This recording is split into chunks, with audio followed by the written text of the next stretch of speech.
దేవుని పరిశుద్ధ నామానికి దేవుని పరిశుద్ధ నామానికి మహిమ కలుగును గాక. మన ప్రభును ప్రియరక్షకులను అయిన యేసు ప్రభు యొక్క నామంలో దేవుని సన్నిధికి కూడి వచ్చిన మీ అందరికీ కూడా పేరు పేరు వరుసన నా వందనాలు చెల్లిస్తున్నాను.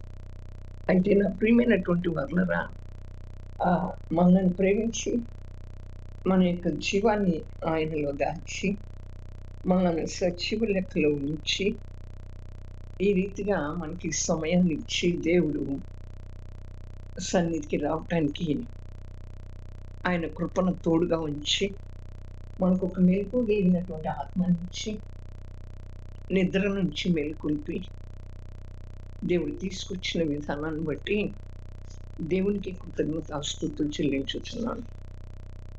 అయితే కొలస్సీలకు రాసిన పత్రిక నా ప్రియమైనటువంటి వాళ్ళరా 3వ అధ్యాయం 2 నుంచి 4 వచనాల్లో చూస్తే, మీ జీవము క్రీస్తుతో కూడా దేవుని యందు దాల్చబడి ఉన్నది. మనకు జీవమైన క్రీస్తు ప్రత్యక్షమైనప్పుడు మీరును ఆయనతో కూడా మహిమయందు ప్రత్యక్షపరచబడి, మీ జీవం మన జీవము క్రీస్తుతో కూడా ఎవరిలో దాచబడి ఉంది? దేవునిలో దాచబడి.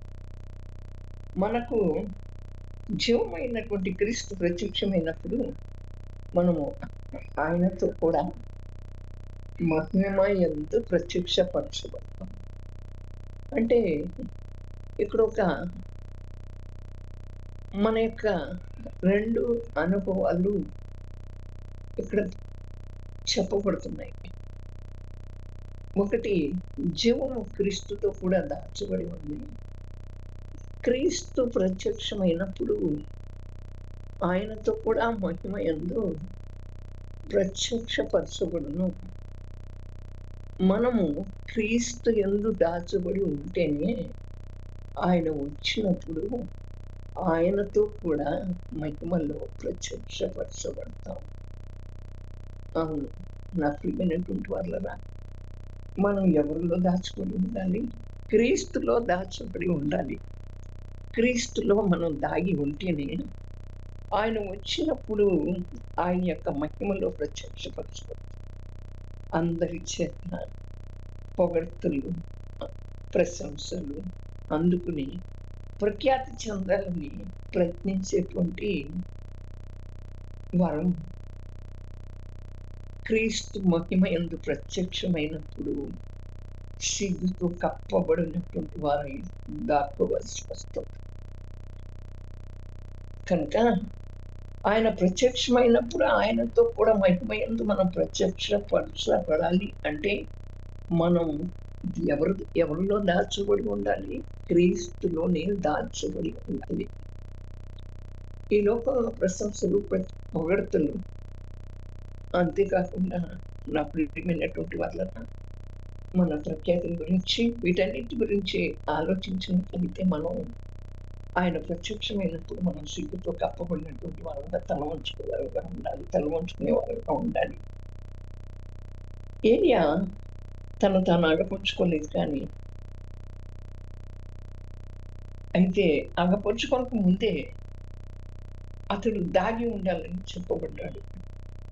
1 రాజుల గ్రంథం 17వ అధ్యాయం 3వ వచనంలో, నీవు ఇచ్చట నుండి తూర్పు వైపునకు పోయి దాగి ఉండుము అని దేవుడు చెప్పాడు. అయితే తూర్పున సూర్యుడు ఉదయిస్తాడు.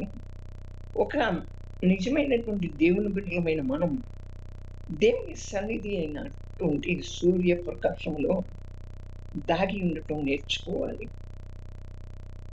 అక్కడ ఏలియాకి ఎక్కడ దాగి ఉండమని చెప్పాడు దేవుడు? నీవు ఇచ్చట నుండి తూర్పు వైపుకు పోయి దాగి ఉండు. తూర్పున ఏముంది? సూర్యుడు ఉదయిస్తాడు. ఆయన నీతి సూర్యుడు. ఆయన మన మీద ప్రకాశిస్తాడు. కనుక మనం దేవుని సన్నిధి అయినటువంటి ఆ ప్రకాశించేటువంటి ఆ సూర్యుని ప్రకాశమును మనం దాగి ఉండుట నేర్చుకోవాలి. అవును నా ప్రియమైన వాళ్ళ, ఆయన యందే మనం ప్రకాశించాలి. ఎప్పుడు మనం ఆయన యందు ప్రకాశిస్తాం, ఆయనలో దాగి ఉంటే మనం ప్రకాశిస్తాం. అంతేకాకుండా ఆయన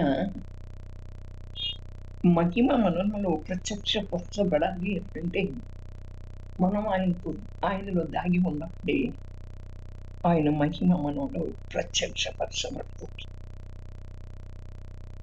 ఇక్కడ ఏలియాతో తూర్పు వైపుకు పోయి దాగి ఉండమన్నాం. తూర్పున ఎవరున్నారు? సూర్యుడు ఉదయిస్తాడు. కనుక మరి అలాగైతే నువ్వు వెళ్ళి దర్శించు అని దేవుడు ఏలియాతో సెలవిచ్చినట్లుగా ఒకానొక రోజు దేవుడు మనతో కూడా చెప్తాడు.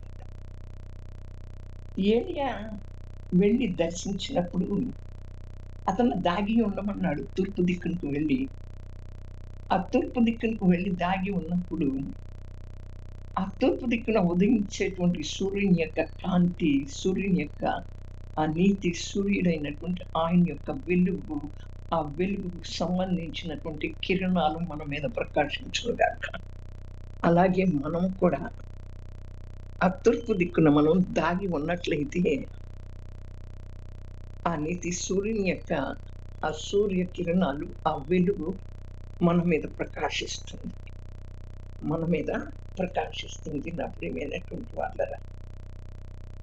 ఆ తర్వాత దేవుడు చెప్తాడు, నువ్వు వెళ్ళి దర్శించు అంటాడు అని ఏలియాతో చెప్పినప్పుడు మరి చెప్పినట్టుగానే మనతో కూడా చెప్తాడు. అది మొదటి రాజుల గ్రంథం 18వ అధ్యాయం 1వ వచనంలో ఏలియా వెళ్ళి దర్శించినప్పుడు ఇశ్రాయేలు రాజ్యంలో గొప్ప కార్యాలు చేయబడ్డాయి. అలాగే దేవుడు మనతో చెప్పినప్పుడు మనం వెళ్ళి దర్శిస్తే మన సంఘాన్ని కానీ, మన కుటుంబాన్ని కానీ, మన స్నేహితులను కానీ, మరి మన బంధుమిత్రులను కానీ, మన చుట్టూ ఉన్నటువంటి వారిని కానీ మనం దర్శించినప్పుడు గొప్ప కార్యాలు జరుగుతాయి. ఎప్పుడు ఆ సూర్యుని యొక్క ప్రకాశం మన మీద, ఆ వెలుగు మన మీద ఉదయించినప్పుడు, ఆ వెలుగు కిరణాలు మన మీద ప్రకాశింపచేసినప్పుడు మనం ఆయనలో దాగి ఉంటే, మనం వెళ్ళి దేవుడు చెప్పినప్పుడు మనం వెళ్ళి దర్శిస్తే అక్కడ అద్భుత ఆశ్చర్యకార్యాలు, గొప్ప కార్యాలు జరుగుతాయి నా ప్రియమైనటువంటి వాళ్ళరా. ఆనాడు పేతురు నడుస్తుంటేనే ఆయన నీడ తగిలి అనేక మంది స్వస్థత పొందారు. ఆయన నడికట్టును పట్టుకుంటేనే అనేక మంది స్వస్థత పొందారు. అలాగే అటువంటి శక్తివంతమైనటువంటి ఆ దేవుణ్ణి మనం కలిగి ఉన్నాం. ఎక్కడ దాగి ఉంటున్నాం? దేవుడిలో దాగి ఉంటున్నామా? మన జీవం క్రీస్తుతో కూడా దాచబడి ఉన్నట్లయితే ఆయన మహిమ మనలో ప్రత్యక్షపరచబడుతుంది. ఈ లోకంలో మెప్పుల కోసం, ఘనతల కోసం, ఈ లోకంలో ఉన్నటువంటి వాటిలో దాచబడి ఉన్నట్లయితే ఆయన యొక్క మహిమ మనలో ప్రత్యక్షపరచబడదు. ఆయన వచ్చినప్పుడు మనం సిగ్గుతో తల వంచుకోవలసిన వారంగా ఉంటున్నాం. ఎప్పుడైతే ఏలియా దర్శించు అని దేవుడు చెప్పినప్పుడు వెళ్ళాడు, ఆ దర్శించడానికి వెళ్ళినప్పుడు నా ప్రియమైనటువంటి వాళ్ళరా, అక్కడ ఇశ్రాయేలు రాజ్యంలో గొప్ప కార్యాలు జరిగాయి. దేవుళ్ళు దాగి ఉంటేనే నీ ద్వారా, నా ద్వారా గొప్ప కార్యాలు జరుగుతాయి. దేవుళ్ళో దాచబడి ఉంటేనే, ఆయన యొక్క వెలుగు మన మీద ప్రకాశిస్తేనే నిన్ను నన్ను కూడా దేవుడు ఈ రీతిగా వాడుకుంటాడు. వాడుకోవడానికి ఇష్టపడుతున్నామా? అలాగే ఈ లోకంతోనే తృప్తి పడుతున్నామా? దేవుడు తన బలమైనటువంటి శక్తితో నింపి, బలమైనటువంటి ఆత్మతో నింపి, ఆయన మన జీవాన్ని ఆయనలో దాచి మనల్ని వాడుకోవాలని ఆయన కోరుకుంటూ ఉంటున్నాడు. శక్తి కలిగిన కార్యాలు మన ద్వారా చేయించాలని ఆయన కోరుకుంటున్నాడు. యవనస్తులైనటువంటి మీరు ఎందుకోసం పట్టబడ్డారు? దేవుని కోసం పట్టబడ్డారు. పరలోక రాజ్యం కోసం పట్టబడ్డారు. దేవుని కోసం పట్టబడినటువంటి మీరు, పరలోక రాజ్యం కోసం పిలువబడినటువంటి మీరు అనేకులను దర్శించినప్పుడు మీ ద్వారా ఒక అద్భుతం, ఒక ఆశ్చర్యకార్యం, ఒక సూచక్రియ జరగాలి నా ప్రియమైనటువంటి వాళ్ళరా. అయితే దావీదు యొక్క బలాఢ్యంలో మనం మరెచ్చట చూడనటువంటి ఒక వ్యక్తి పేరు మొదటగా ఉంటుంది. దావీదు అనుచరులో బలాఢ్యులు ఎవరు అంటే యోషే, బెషబెతీము, అముఖ్యుడు తక్మోనీయుడు. 2 సమూయేలు గ్రంథం 23వ అధ్యాయము 8వ వచనములో అతడు మరుగైన పరిశుద్ధుడుగా ఉన్నాడంట. యోషే, బెషబెతీము ముఖ్యుడు, తక్మోనీయుడు మరుగై ఉన్నాడంట. ఒక పరిశుద్ధుడుగా ఉండి అతను మరుగై ఉన్నాడంట. నా ప్రియమైనటువంటి వాళ్ళరా, మనం పేరు ప్రఖ్యాతులను, లోక మెప్పులను అందుకోవాలి అని మనం ఆలోచన చేసినట్లయితే ఒకరోజు రానయ్యింది. ఆ దినం, ఆ రోజు మన యొక్క మహిమ సిగ్గుగా మారుతుంది. ఎప్పుడైతే మరి తగ్గింపు కలిగి వినయముతో దేవుని యందు దాగుకుంటాం నేర్చుకుంటే, ఎలా ఏలియా దాక్కున్నాడు, తూర్పు వైపునకు పోయి నువ్వు దాగి ఉండు అని దేవుడు చెప్పినప్పుడు తాను అగపరుచుకోవటానికి ముందు అతడు దాగి ఉండాలని చెప్పబడ్డాడు. మనల్ని మనం అగపరుచుకోవడానికి, కనపరుచుకోవడానికి ముందు మనం దాగి ఉండాలి. ఎక్కడ దాగి ఉండాలి? లోకంలో కాదు, స్నేహితులతో కాదు, లేకపోతే ఇంకా పేరు ప్రఖ్యాతులతో కాదు, మెప్పులతో కాదు దాగి ఉండాల్సింది, దేవుని యందు దాగి ఉండాలి. అవును నా ప్రియమైనటువంటి వాళ్ళరా. అప్పుడు దేవుని యొక్క సన్నిధి, బలమైనటువంటి సన్నిధి మీ మీద ప్రకాశించి ఆ వెలుగులో దేవుడు తన శక్తితో మిమ్ములను నింపి, తన ఆత్మతో మిమ్ములను నింపి, కొలత లేని అభిషేకంతో మిమ్మల్ని నింపి, బలమైనటువంటి పాత్రలుగా, ఘనమైనటువంటి సాధనాలుగా మీరు అడుగుపెట్టి చోట్ల విజయాన్ని ఇచ్చే దేవుడుగా మీ ముందు నడుస్తాడు. నా ప్రియమైనటువంటి వాళ్ళ, అది అటువంటి శక్తివంతమైనటువంటి కార్యాలు మీ ద్వారా, యవనస్తుల ద్వారా జరిగించబడాలి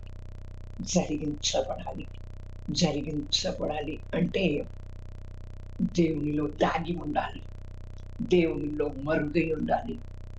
అలాగే దావీదు యొక్క అక్కడ చూస్తే అతను బలాఢ్యుల జాబితాలో ఉన్నటువంటి ఆ వ్యక్తి పేరు ముందుగా ఉందంట. ఎందుకని? అతను పరిశుద్ధుడు, మరుగై ఉన్న పరిశుద్ధుడుగా ఉన్నాడు. మనము పరిశుద్ధత కలిగి, పవిత్రత కలిగి మరుగై ఉండాలి. అప్పుడు బలాఢ్యులమై మన పేరు ముందుగా రాయబడి ఉంటుంది నా ప్రియమైనటువంటి వాళ్ళ. కనుక 2 విషయాలు మనం చూసాం. 2 విషయాల్ని ఎంతసేపు మన ప్రార్థన శక్తివంతమైనటువంటి ప్రార్థనగా, బలమైనటువంటి ప్రార్థనగా, దేవుని యొక్క అభిషేకాన్ని పొందుకున్నటువంటి ప్రార్థనగా మనం నడుస్తున్నప్పుడు, మనం చూస్తున్నప్పుడు, మనం మాట్లాడుతున్నప్పుడు వాటి ద్వారా దేవుడు అనేకమైనటువంటి కార్యాలు చెయ్యాలని మనం ఆశిస్తూ బలమైనటువంటి ప్రార్థనాపరులుగా మారాలని దేవుడు కోరుకుంటున్నాడు. కనుక మనం మరి పేరు ప్రఖ్యాతుల కోసం, గొప్పల కోసం, మెప్పుల కోసం మనం ఆలోచన చేయకూడదు. వాటి వెనుక చూడకూడదు. వాటి వెంట మనం చూసినట్లయితే నా ప్రియమైన వాళ్ళ ఒక రోజు రాబోతుంది. ఆ రోజు మనం సిగ్గుపరచబడతాం. కనుక ఆ ప్రత్యక్షతలో ఆయన యొక్క మహిమను ఆయన ప్రత్యక్షమైనప్పుడు ఆయన మహిమను మనం ధరించుకోవాలి. ఆయన మహిమతో మనం కప్పబడాలి. ఆయన యొక్క శక్తితో నింపబడాలి. కనుక మన జీవం ఆయనలో దాచబడి ఉండాలి. మనం ఆయనలో దాగి ఉండాలి. ఆ యొక్క మరి దావీదు యొక్క బలాఢ్యంలో అతని పేరు ముందుగా ఉన్నట్లుగానే అతను మరుగైన పరిశుద్ధుడుగా ఉన్నాడు. మన మాటల్లో పరిశుద్ధత, మన చూపులో పరిశుద్ధత, మన ఆలోచనలో పరిశుద్ధత మనం కలిగి ఉంటే మనం ఆ రీతిగా మరి ఉండగలుగుతాం. నా ప్రియమైనటువంటి వారి అట్టి కృపా భాగ్యం దేవుడు మనందరికీ కలగచేయుగాక. ఆమేన్. పరిశుద్ధుడా, ప్రేమగల తండ్రి యేసయ్య మీకే స్తోత్రాలు. నీ జీవ వాక్యం ద్వారా మాతో మాట్లాడేవు ప్రభా. ఆ యవనస్తులైన బిడ్డలందరినీ మీరు పట్టుకోండి ప్రభా. మీరు పట్టుకోండి, మీలో దాయండి. అవును ప్రభా, మీ యొక్క వెలుగు వారి మీద ప్రకాశింపచేయండి.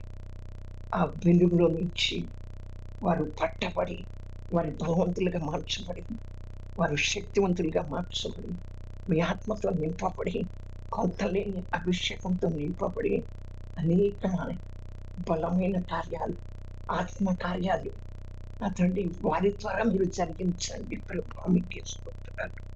మరుగైన పరిశుద్ధులుగా జీవించడానికి కృప చూపించమని వాక్యాన్ని వ్యర్థంగా విడిచిపెట్టగా పట్టుదల కలిగినటువంటి ప్రార్థనాత్మతో నింపి మీ కృపను బలపరిచి భద్రపరిచి వచ్చిన ప్రతి బిడ్డని కూడా పేరు పేరు వరుసల జ్ఞాపకం చేసుకోమని త్వరగా రానైనా యేసు ప్రభు యొక్క శక్తి కలిగిన నామంలో ప్రార్థించి పొంది నామ తండ్రి. ఆమేన్.